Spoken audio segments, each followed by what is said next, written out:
আজকে যারা মুসলমানের উপর নির্যাতন চালাচ্ছে নির্দ্বিধায়, তুমি তাদেরকে ধ্বংস করতে পারো, তুমি তাদেরকে ধ্বংস করো তোমার শক্তি অনুযায়ী। যারা এইভাবে অন্যায় করছে তুমি তাদেরকে আজ শামুদের মতো করে ধ্বংস করো, তুমি পারো। আজকে ধ্বংস করেছো তুমি, শামুদকে ধ্বংস করেছো তুমি, লূত আলাইহিস সালামের সম্প্রদায়কে ধ্বংস করেছো তুমি, নূহ আলাইহিস সালামের সম্প্রদায়কে ধ্বংস করেছো তুমি, তুবাবাসীকে ধ্বংস করেছো তুমি, সর্বশক্তিমান তুমি। আল্লাহ তুমি দেশকে রক্ষা করো, অমুসলিমদের হাত থেকে রক্ষা করো, গাজাবাসীকে রক্ষা করো, পাকিস্তানকে রক্ষা করো, বাংলাদেশকে রক্ষা করো। একটা পর একটা বিপদ আসছে মুসলমানের উপরে। তুমি দেখতে পাচ্ছ আমরা ইচ্ছা করলে কিছু করতে পারি না, আমরা স্বাভাবিক সাধারণ মানুষ। তুমি সর্বশক্তিমান, তুমি সবকিছু করতে পারো, তোমার ক্ষমতাকে আমরা বিশ্বাস করি। আমরা মুসলিম, আমরা তোমাকে বিশ্বাস করি, তোমার ক্ষমতাকে বিশ্বাস করি, তোমাকে লা শারিক বলে জানি। তুমি তোমার ক্ষমতা দিয়ে এসব অসহায় দেশগুলিকে রক্ষা করো, অসহায় মানুষগুলিকে রক্ষা করো।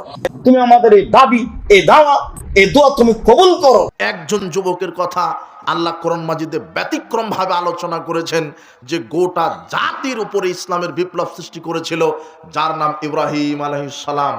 ইব্রাহিম আলাইহিস সালামকে বললেন, তুমি এই মূর্তির এই কাজ করেছ। ইব্রাহিম আলাইহিস সালামকে নমরুদের সামনে নিয়ে যাওয়া হলো। নমরুদ বলছে, তোমার ইলাহকে? বলছে যে যিনি আকাশ জমিনের স্রষ্টা। তো নমরুদ বলছে যে আমি কে? তো আপনি আবার কে? আপনারও স্রষ্টা আল্লাহ। তখন ইব্রাহিম আলাইহিস সালাম বলছেন যে ইব্রাহিম, আপনার স্রষ্টা আল্লাহ। নমরুদ বলছে যে না, আমি। ইব্রাহিম আলাইহিস সালাম বললেন, আপনি যদি স্রষ্টা হন, আমার আল্লাহ মৃতকে জীবিত করেন, জীবিতকে মৃত করেন, তো আপনি কিভাবে করেন? নমরুদ বলছে, আমিও তো জীবিতকে মৃত করতে পারি, মৃতকে জীবিত করতে পারি, মানে ফাঁসির দণ্ডপ্রাপ্ত আসামিকে আমি বাঁচিয়ে দিতে পারি, আমিও জীবন দিতে পারি।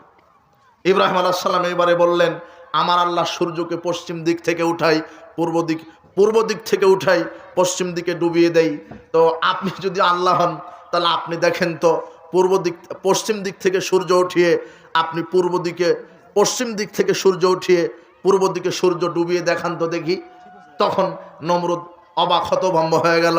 তখন নমরুদ রাগে বলছেন, একে জ্বালিয়ে দাও, একে পুড়িয়ে দাও, একে হত্যা করো।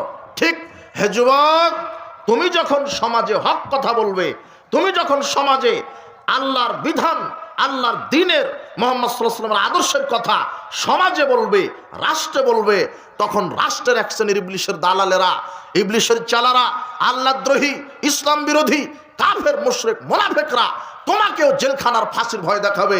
তোমরা কি সেই ফাঁসির, জেলখানার ভয়ে কোরআন এবং সহিহ সুন্নাহর, তাওহীদের, সহিহ আকীদা, মানহাজের দাওয়াত দেওয়া থেকে বিরত থাকবে? তোমরা থাকবে না। কেন? তোমাদের রক্তে মিশা আছে ইব্রাহিম আলাইহিস সালামের আদর্শ।